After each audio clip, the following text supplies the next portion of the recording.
The first book of Nephi, chapter 2. And now I, Nephi, do not give the genealogy of my fathers in this part of my record, neither at any time shall I give it after upon these plates which I am writing. For it is given in the record which has been kept by my father, wherefore I do not write it in this work. For it sufficeth me to say that we are a descendant of Joseph, and it mattereth not to me that I am particular to give a full account of all the things of my father, for they cannot be written upon these plates. For I desire the room that I may write of the things of God. For the fullness of mine intent is that I may persuade men to come unto the God of Abraham, and the God of Isaac, and the God of Jacob, and be saved. Wherefore the things which are pleasing unto the world I do not write, but the things which are pleasing unto God, and unto them which are not of the world. Wherefore I shall give commandment unto my seed, that they shall not occupy these plates with things which are not of worth unto the children of men.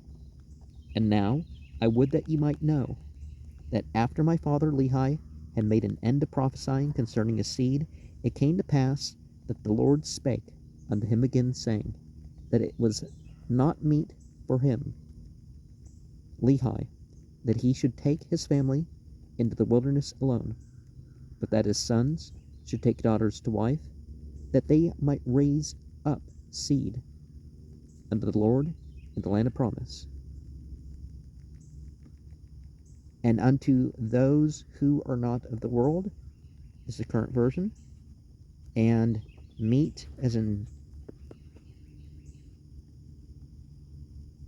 the T at the end instead of in the middle. And it came to pass that the Lord commanded him that I, Nephi, and my brethren should again return unto the land of Jerusalem, and bring down Ishmael and his family into the wilderness. And it came to pass that I, Nephi, did again with my brethren go forth into the wilderness, and go up to Jerusalem. And it came to pass that we went up unto the house of Ishmael, and we did gain favor in the sight of Ishmael, insomuch that we did speak unto him the words of the Lord. And it came to pass that the Lord did soften the heart of Ishmael, and also his household, insomuch that they took their journey with us down into the wilderness, to the tent of our father.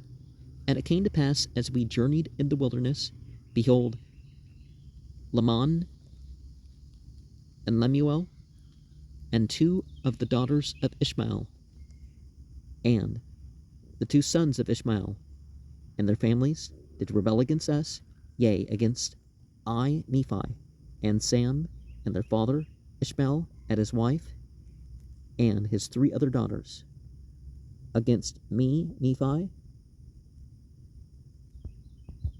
and it came to pass that as we journeyed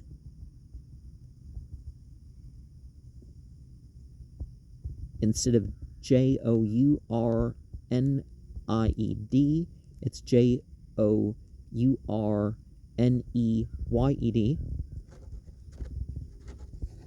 And it came to pass in the which rebellion they were desirous to return unto the land of Jerusalem. And now I, Nephi, being grieved for the hardness of their hearts, therefore I spake unto them, saying, yea, even unto Laman and to Lemuel, behold, thou art mine elder brethren, and how is it that ye are so hard in your hearts, and so blind in your minds, that ye have need that I, your younger brother, should speak unto you, yea, and set an example for you? How is it that ye have not hearkened unto the word of the Lord? How is it that ye have forgotten that ye have seen an angel of the Lord?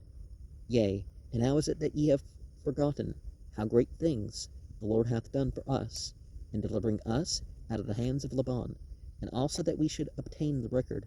Yea, and how is it that ye have forgotten that the Lord is able to do all things according to his will for the children of men, if it so be that they may exercise faith in him? Wherefore let us be faithful in him.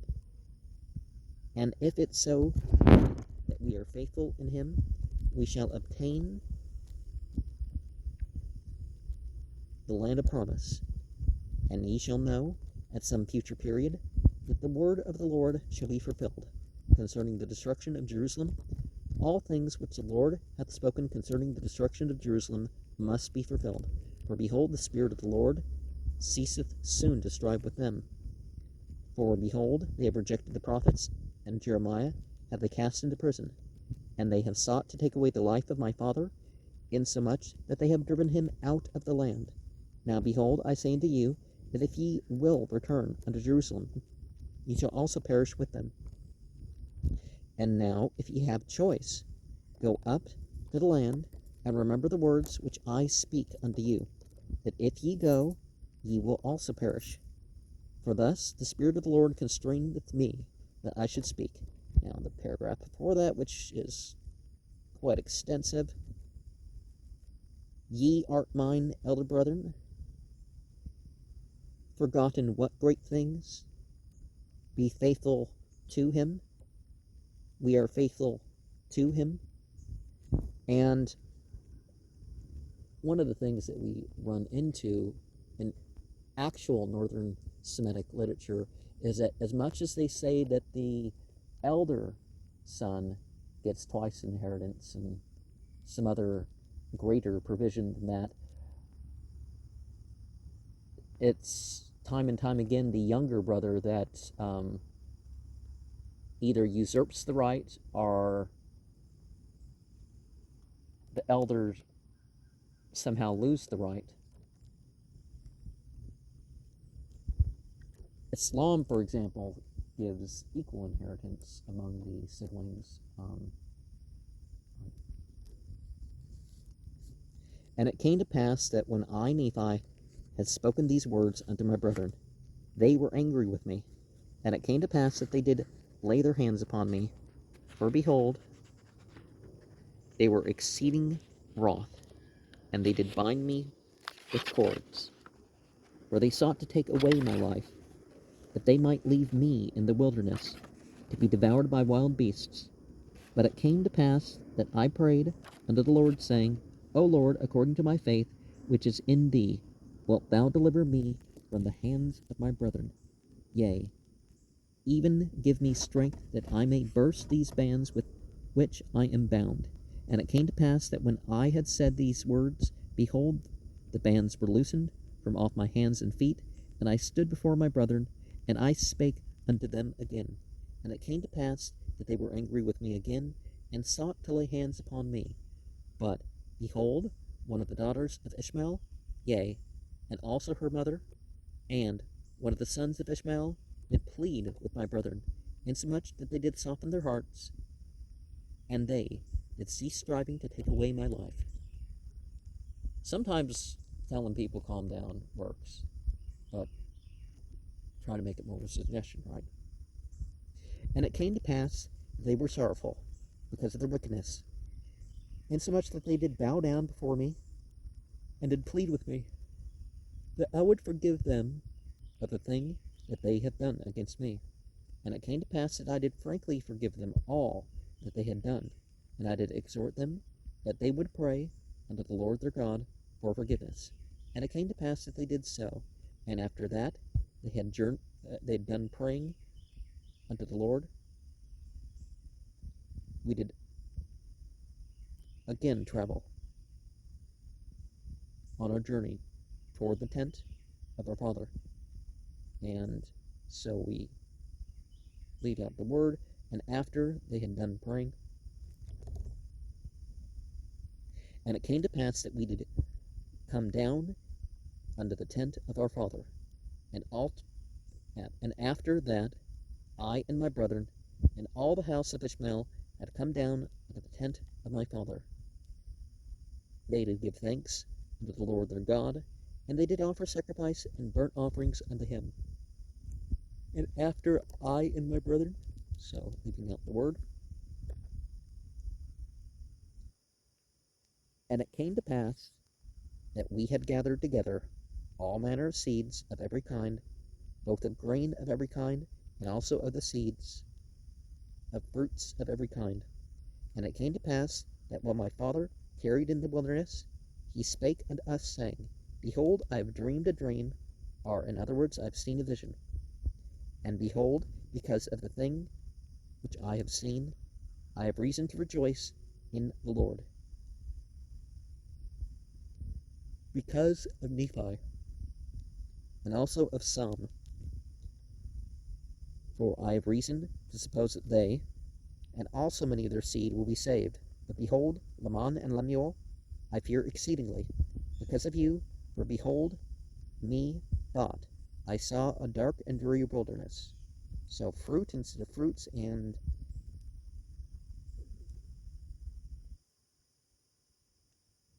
it's probably I thought I saw in the methought I saw in my dream a dark and dreary wilderness.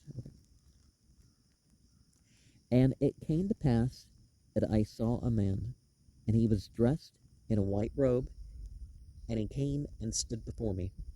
And it came to pass that he spake unto me, and bade me follow him. And it came to pass that as I followed him, and after I had followed him, I beheld myself that I was in a dark and dreary waste. And after that I had travelled for the space of many hours in darkness, I began to pray unto the Lord that he would have mercy on me, according to the multitude of his tender mercies. So travelled with one L instead of two L's, and I followed him, I beheld myself. So 6 words missing. 6 words left out later.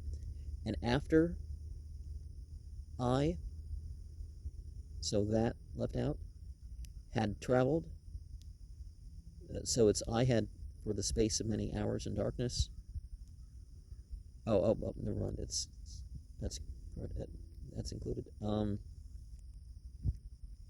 it came to pass that after I had prayed unto the Lord, I beheld a large and spacious field, and it came to pass that I beheld a tree, whose fruit was desirable, and make one happy. And it came to pass that I did go forth, and partake of the fruit thereof.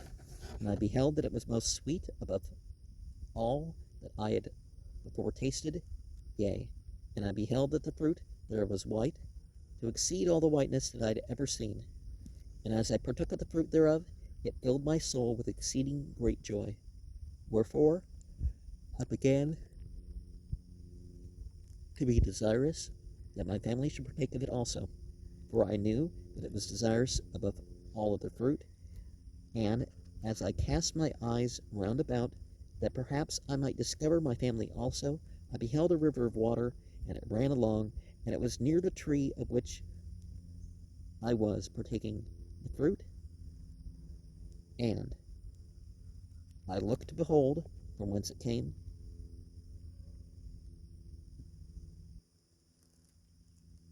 and I saw the head thereof a little way off, and at the head thereof I beheld your mother Sariah, and Sam, and Nephi, and they stood as if they knew not whither they should go.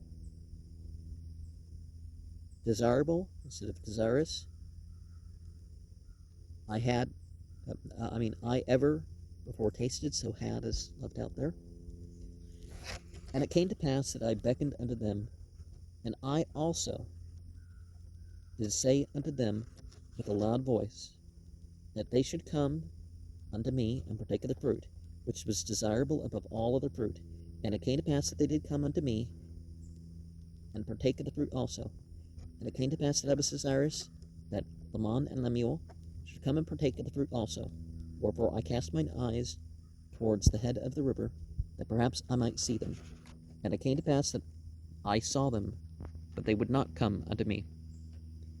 And I beheld a rod of iron and it extended along the bank of the river, and led to the tree by which I stood, and also beheld a straight and narrow path, which came along by the rod of iron, even to the tree by which I stood, and it also led by the head of the fountain unto a large and spacious field, as if it had been a world.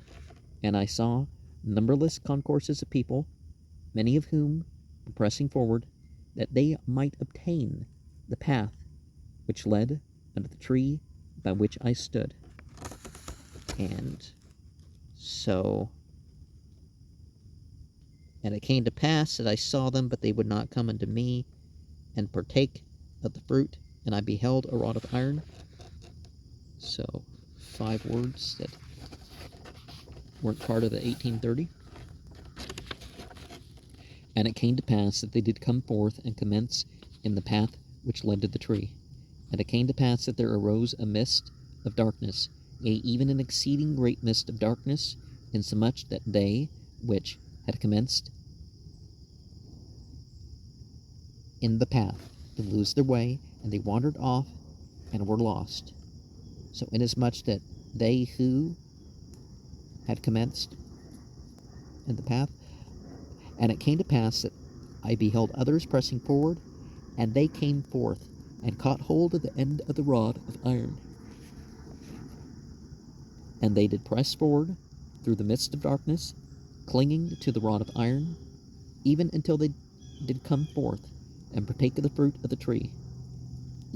And after that they had partaken of the fruit of the tree, they did cast their eyes about as if they were ashamed.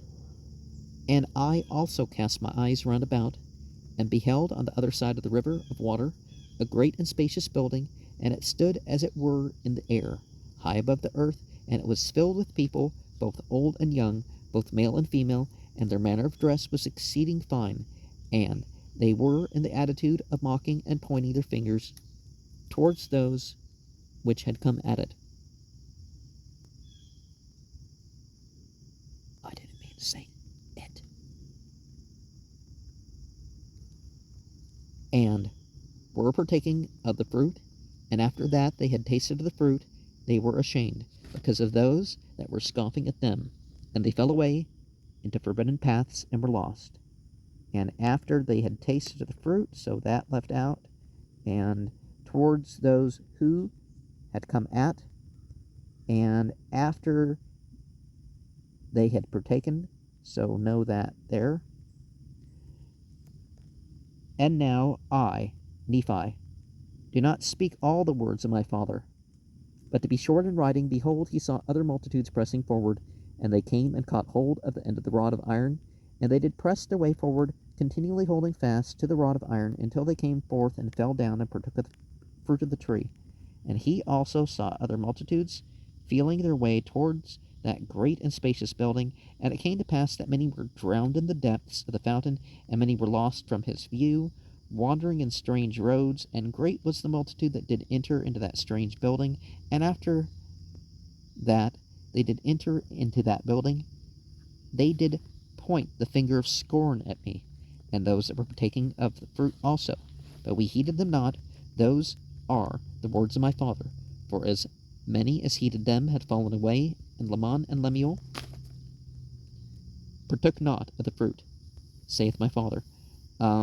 And after they did enter into that building, so know that, and said my father. And we find that nowadays, say the building is the house of faith, or it's a more religiously inclined state, because obviously politicians do operate according to their beliefs. You can pretend that they don't do that, as though we have a secular state, and it's like, but they do. The religions they restrict or uphold more than the others, you know. Like you know that these Catholic politicians that ignore the part of the didache that, you know, you don't kill in the womb or out in the womb one's child, that saying is very clear about what the teaching is, but they don't believe in that. See, they're liberal in one way or another. Either their pocketbook lets them let go of the law, be free with that sort of thing, or they actually just don't believe what their church teaches. And it came to pass that after my father had spoken all the words of his dream or vision, which were many, he said unto us, because of these things which he saw in a vision, he exceedingly feared for Laman and Lemuel. Yea, he feared lest they should be cast off from the presence of the Lord, and he did exhort them then, with all the feeling of a tender parent, that they would hearken to his words, in that perhaps the Lord would be merciful unto them, and not cast them off. Yea, my father did preach unto them. And it came to pass, after my father had spoken, they would hearken to his words, that perhaps, so a couple words left out, and after that he had preached unto them, and also prophesied unto them of many things, he bade them to keep the commandments of the Lord. And he did cease speaking unto them, and all these things did my father see and hear and speak as he dwelt in a tent in the valley of Lemuel, and also a great many more things, which cannot be written upon these plates. And now as I have spoken concerning these plates, behold, they are not the plates upon which I make a full account of the history of my people. For the plates upon which I make a full account of my people I have given the name of Nephi, wherefore they are called the plates of Nephi, after mine own name, and these plates also are called the plates of Nephi. Nevertheless, I have received a commandment of the Lord that I should make these plates for the special purpose that there should be an account engraven of the ministry of my people. Upon the other plates should be engraven an account of the reign of the kings and the wars and contentions of my people. Wherefore these plates are for the most part of the reign of the kings and the wars and contentions of my people. Wherefore the Lord hath commanded me to make these plates for a wise purpose in him, which purpose I know not, but the Lord knoweth all things from the beginning. Wherefore he prepareth a way to accomplish all his works among the children of men. For behold, he hath all power unto the fulfilling of all his words, and thus it is. Amen. And so in that paragraph, the reign of kings, and the paragraph before and after, he had preached unto them. And one of the things that you find in terms of scorn is that people afflict people even to the point of, how dare you have freedom or good for your country, with religious motivations. Like, you can't have charity, you want forced socialism or communism. Now, there's socialist or communist aspects of whatever, and a good government's a mix of different features, actually, but it's like, obviously the police and the army needs to kind of work together firmly and all that, and we need to be able to recognize them and